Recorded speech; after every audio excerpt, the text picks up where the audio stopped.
प्रिय छात्रों, वर्णी हिंदी क्लासेज में आपका स्वागत है। प्रिय छात्रों, कक्षा 12 हिंदी काव्य के पाठ्यक्रम में आधुनिक युग के प्रसिद्ध प्रयोगवादी कवि तथा प्रयोगवाद के प्रवर्तक तार सप्तक के संपादक सच्चिदानंद हीरानंद वात्स्यायन अज्ञेय जी द्वारा रचित कविता मैंने आहुति बनकर देखा आपके पाठ्यक्रम में सम्मिलित है, जिसके भाग 1 की व्याख्या आप लोगों को पढ़ाई जा चुकी है।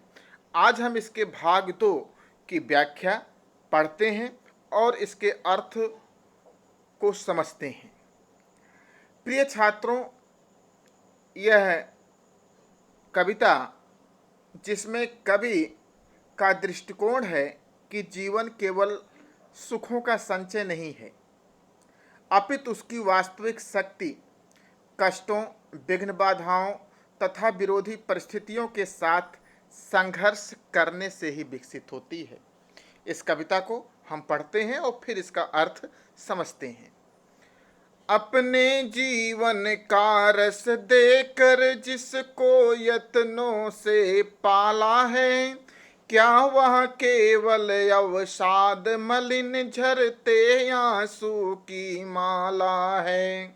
वह रोगी होंगे प्रेम जिन्हें अनुभव रस का कटु प्याला है। वह मुर्दे होंगे प्रेम जिन्हें सम्मोहनकारी हाला है। मैंने विदग्ध हो जान लिया, अंतिम रहस्य पहचान लिया। मैंने आहुति बन कर देखा, यह प्रेम यज्ञ की ज्वाला है। मैं कहता हूँ मैं बढ़ता हूँ, मैं नभ की चोटी चढ़ता हूँ। कुचला जाकर भी धूली सा, आधी सा और उमड़ता हूँ। मेरा जीवन ललकार बने, असफलता ही यसी धार बने। इस निर्मम रण में पग पग का रुकना ही मेरा वार बने। भव सारा तुझको है स्वाहा, सब कुछ तप कर अंगार बने। तेरी पुकार सा दुर्निवार, मेरा यह नीरव प्यार बने। प्रिय छात्रों, कवि अज्ञेय जी लिखते हैं कि अपने जीवन का रस देकर जिसको यत्नों से पाला है, क्या वह केवल अवसाद मलिन झरते आंसू की माला है। अर्थात मैंने अपने जीवन का रस, अपने जीवन का सर्वस्व समर्पित करके जिस प्रेम को हमने प्राप्त किया है, लोगों के जिस प्रेम को हमने प्राप्त किया है तथा जिसे बड़े ही यत्न से हमने पाला पोसा है, क्या वह प्रेम केवल अवसाद मलिन अर्थात दुखों से भरा हुआ झरते आंसू की माला है, आंखों से बहते हुए आंसुओं की धारा मात्र है। क्योंकि लोगों के जीवन में इस प्रेम का अनुभव अलग अलग है। वह रोगी होंगे प्रेम जिन्हें अनुभव रस का कट प्याला है। वह मुर्दे होंगे प्रेम जिन्हें सम्मोहनकारी हाला है। कवि अज्ञेय जी लिखते हैं कि वह रोगी होंगे प्रेम जिन्हें अनुभव रस का कटु प्याला है। वह लोग जिनके लिए इस प्रेम का अनुभव प्याले में भरे कड़वे रस के समान है। कटु प्याला है, अनुभव रस का कटु प्याला है। वह लोग जिनके लिए इस प्रेम का अनुभव प्याले में भरे हुए कड़वे रस के समान है, वह अवश्य ही इस प्रेम को समझ नहीं पाए।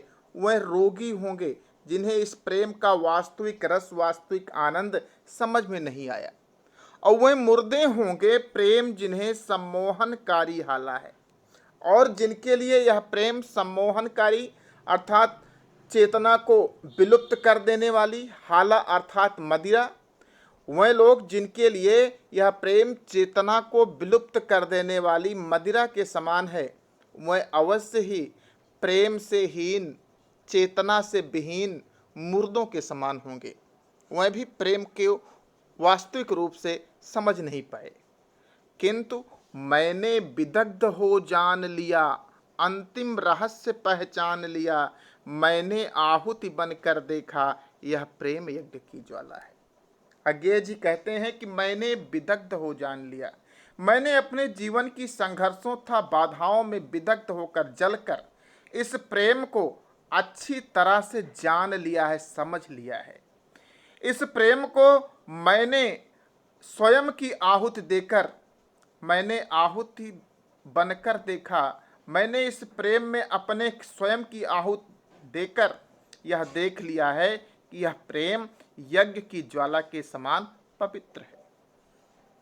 मैंने विदग्ध हो जान लिया, अंतिम रहस्य पहचान लिया, मैंने आहुति बनकर देखा, यह प्रेम यज्ञ की ज्वाला है। मैंने अपने जीवन के संघर्षों तथा बाधाओं से जलकर इस प्रेम को अच्छी तरह से जान लिया है, समझ लिया है, तथा इस प्रेम के अंतिम रहस्य को भी मैं जान समझ गया हूँ, पहचान गया हूँ, क्योंकि मैंने इस प्रेम में अपने स्वयं की आहुति दी है। जब मैंने इस प्रेम में अपने स्वयं की आहुति दी तो मैं यह देख लिया, मैं यह जान गया कि यह प्रेम यज्ञ की ज्वाला है। जिस प्रकार से यज्ञ की ज्वाला पवित्र होती है, उसी प्रकार से यह प्रेम भी यज्ञ की ज्वाला के समान पवित्र है, जो कि मनुष्य के हृदय में पवित्रता और पावनता का समावेश करती है। मैं कहता हूँ, मैं बढ़ता हूँ, मैं नभ की चोटी चढ़ता हूँ, कुचला जाकर भी धूली सा, आधी सा और उमड़ता हूँ। कवि कहता है कि मैं कहता हूँ, मैं यह स्पष्ट घोषणा करता हूँ, मैं बढ़ता हूँ कि मैंने अपने संघर्षों से आगे बढ़कर मैं नभ की चोटी चढ़ता हूँ, मैं आकाश की चोटी अर्थात जीवन के उच्च शिखर पर पहुँच पाया हूँ। मैं कहता हूँ, मैं बढ़ता हूँ, मैं नभ की चोटी चढ़ता हूँ। कवि कहता है कि मैं यहाँ स्पष्ट घोषणा करता हूँ कि मैंने अपने संघर्षों से आगे बढ़कर मैं आकाश की चोटी अर्थात जीवन के उच्चतम शिखर पर पहुँच पाया हूँ। कुचला जाकर भी धूली सा, आधी सा और उमड़ता हूँ। मैं अपने संघर्षों के बीच कुचला जाकर भी आधी सा, आधी के समान और ऊंचा उठ रहा हूँ। और जिस प्रकार से धूल होती है, धूली सा, जिस प्रकार से धूल होती है, धूल भी पैरों से कुचली जाती है किंतु कुचलने वाले के सिर पर सवार हो जाती है, उसी प्रकार से मैंने भी बाधाओं से कभी हार नहीं मानी है। मैं इन सब परिस्थितियों से ऊपर उठकर निरंतर बाधाओं पर विजय प्राप्त करके आगे बढ़ता जाता हूँ। कवि आगे लिखता है कि मेरा जीवन ललकार बने, असफलता ही असिधार बने, इस निर्मम रण में पग पग का रुकना ही मेरा वार बने।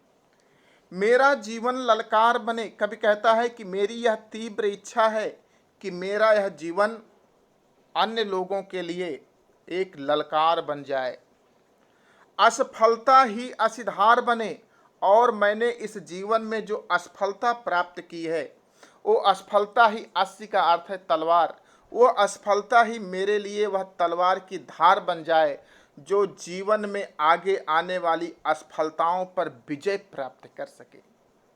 इस निर्मम रण में पग पग का रुकना ही मेरा वार बने। इस जीवन रूपी निर्मम रण अर्थात कठोर संग्राम में मेरा पग पग का रुकना अर्थात मेरे जीवन के जो पग पग की बाधाएं आए, जो मुझे जीवन के प्रगति पथ पर आगे बढ़ने से रोकें, उन बाधाओं पर विजय प्राप्त करना ही मेरा उन बाधाओं पर वार बन जाए, प्रहार बन जाए। इस निर्मम रण में पग पग का रुकना ही मेरा वार बने। इस जीवन रूपी कठोर संग्राम में मेरा पग पग का रुकना अर्थात मेरे जीवन के पग पग की बाधाएं ही उन बाधाओं पर विजय प्राप्त करने वाली वार बन जाए, प्रहार बन जाए, जिससे मैं जीवन की बाधाओं पर विजय प्राप्त करके निरंतर आगे बढ़ता रहूं। भव सारा तुझको है स्वाहा, सब कुछ तपकर अंगार बने। मैं अपने इस जीवन रूपी संग्राम में अपना भाव सारा तुझको है स्वाहा, मैं अपने इस जीवन रूपी संग्राम में अपना सब कुछ स्वाहा करता हूँ, अर्थात इस यज्ञ में अर्पित करता हूँ कि सब कुछ तपकर अंगार बने, जिससे इस अग्नि में तपकर मेरा जीवन आग के अंगारों के समान पवित्र और पावन बन जाए। जिस प्रकार से आग के अंगारे पवित्र बन जाते हैं, पावन बन जाते हैं, उसी प्रकार से मैं इस जीवन रूपी संग्राम में अपना सब कुछ अर्पित करता हूँ, जिससे इस जीवन के संग्राम की अग्नि में तपकर मेरा जीवन आग के अंगारों के समान पवित्र और पावन बन जाए। तेरी पुकार सा दुर्निवार मेरा यह नीरव प्यार बने। कभी कहता है कि जीवन के प्रति जो मेरा यह नीरव प्यार है, मौन प्रेम है, वो तेरी पुकार के समान या आम जन की पुकार के समान दुर्निवार अर्थात कठिनाइयों को दूर करने योग्य बन जाए। तो प्रिय छात्रों, ये इस प्रकार से मैंने आहुति बनकर देखा अज्ञेय जी द्वारा लिखी गई इस सुंदर कविता की व्याख्या तथा अर्थ हुआ। आप लोग इसे पूरा देखिए, पढ़िए, समझिए। जो लोग इसके प्रथम भाग को न देखे हों वह हमारे YouTube चैनल पर जाकर इसके प्रथम भाग और द्वितीय भाग दोनों को मिलाकर एक साथ देखें, पढ़ें और इसके अर्थ को समझें तथा इस पर अपने कमेंट भी करें कि उन्हें यह व्याख्या कैसी प्रतीत हुई और अपने साथियों को शेयर भी करें। धन्यवाद।